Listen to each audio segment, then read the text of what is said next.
In this video, I'm going to be explaining about transition-based dependency parsing. So for this topic, I have taken an example, the student who studied hard passed the exam. First, what we need to do is convert the sentence into tokens. Token is nothing but converting the sentence and breaking them down into words and tokenizing them. Once we have tokenized them, we can form relations. So before we form the relation, we need to identify what is the root in the sentence. Root is nothing but the main verb, nothing but the main assertion we're making. So even though we have the verb studied and past, we're going to be taking past as our root because past is our main assertion. We are trying to emphasize on the fact that the student has passed the exam. This who studied hard is nothing but a relative clause.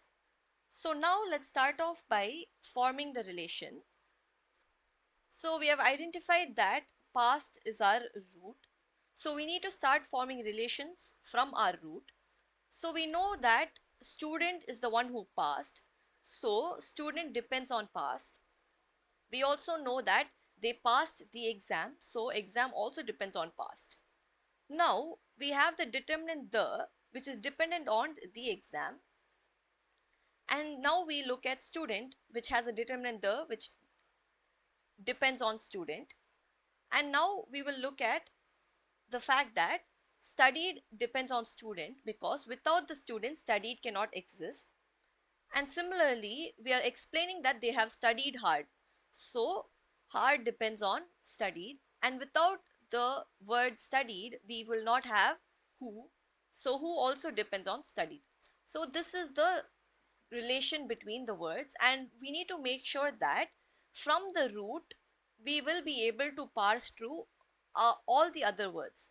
In the sense, from past I can go to exam, from exam I can go to the, so I can parse through the and exam. Similarly, from past I can go to student, where I can go to the, or I can go to student, sorry, I can go to study, then I can go to who, and I can go to study from heart. So all the words can be traveled from the root node. So using this relation, we can just form a dependency parse tree. It's very simple. We have started off from our root. From our root, we can travel to student and the exam. And from there, from the exam, I can travel to the. So from student, I can travel to the and I can travel to studied. And from studied, I can travel to who and I can travel to hard. So now that we have formed our dependency parse tree, we will start off with our transition based dependency parsing. So for the transition based dependency parsing, we need to have a stack, a buffer, what action we're performing, and the arc created. So starting off, we'll have just the root and we will have the entire tokens in our buffer, in the sense all the words in the sentence. So initially we are going to be doing a shift operation, that is nothing but moving the first most word. We're going to be moving the first most word onto the stack. So the moves onto the stack. Now next we have to shift again because we cannot do any other operation. So I'm going to be moving student onto my stack. Now when you go look at the dependency parse tree, the and student is in the stack.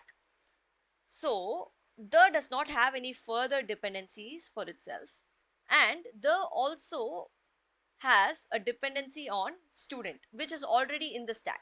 So which means that we can parse through the word the. Basically parsing here means left arc, where why, because we have the student, right? So the is present to the left of the student, so we'll be performing left arc.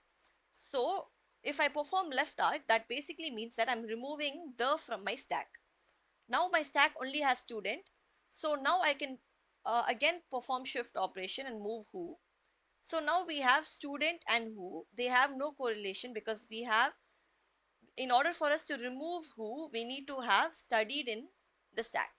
So I'll just perform shift operation again. So I'm going to be moving studied onto my stack. Now that I have studied also onto my stack, which means that I can parse through who, because who does not have any further dependencies, and the word it is dependent on is now present in the stack. So now I can remove who. So in order to remove who, we need to check whether it's present to the left or right of the word studied. Since it is present to the left of studied, I can perform a left arc here and remove the word who.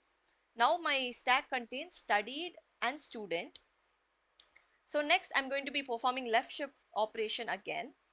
So when I had hard uh, onto my stack, now we know that hard does not have any further dependencies, and we also have the word studied inside my stack, which hard is dependent on. This means that I can parse through hard now. So now that hard is present to the right? So we would assume that we will be performing right shift. But we are not going to be performing right shift here. We're right arc, I mean. We are going to be performing left arc.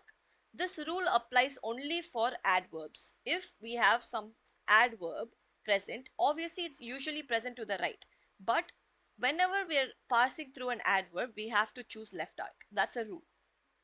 So even though hard is present to the right of studied, we are going to be performing left arc on it, and we are going to be removing the word. Now we are going to be removing the word hard after performing left arc. So now we have student and studied in our stack, and we have passed the exam in our buffer.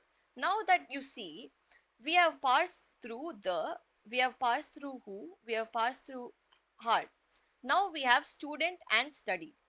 Now we can see that we have passed through all the words that are dependent on studied, right? And we have the word that is dependent on, we have the word student, which studied is dependent on. This shows that we can now parse through studied also. So now I'm going to be removing studied, and we're going to be performing right arc on it, and I'm going to be removing studied. Why am I performing right arc on this? Because studied is present to the right of student. So now I'm going to be performing right arc, removing studied.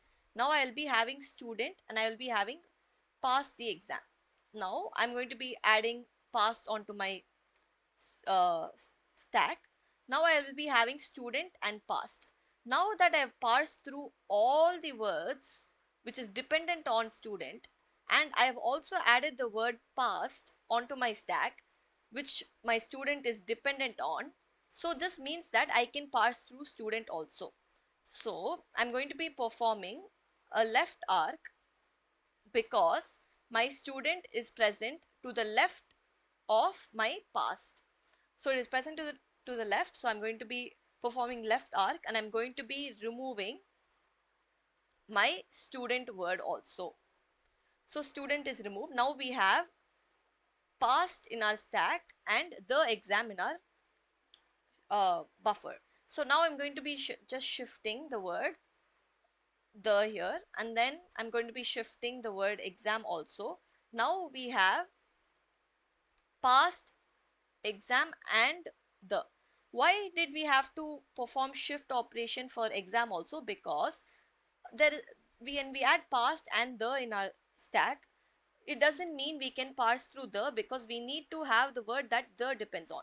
So in order for that to happen, I need to add the exam word in order for me to parse through it. Now that we have all three words in our stack, I can perform left arc and remove the word the. Then I can perform right arc and remove the word exam, and perform right arc again and remove the word past. Once we have parsed through everything, and when we have only the root in our stack, which means that this sentence is parsable, that and dependency parsing, transition based dependency parsing ends here. Thank you.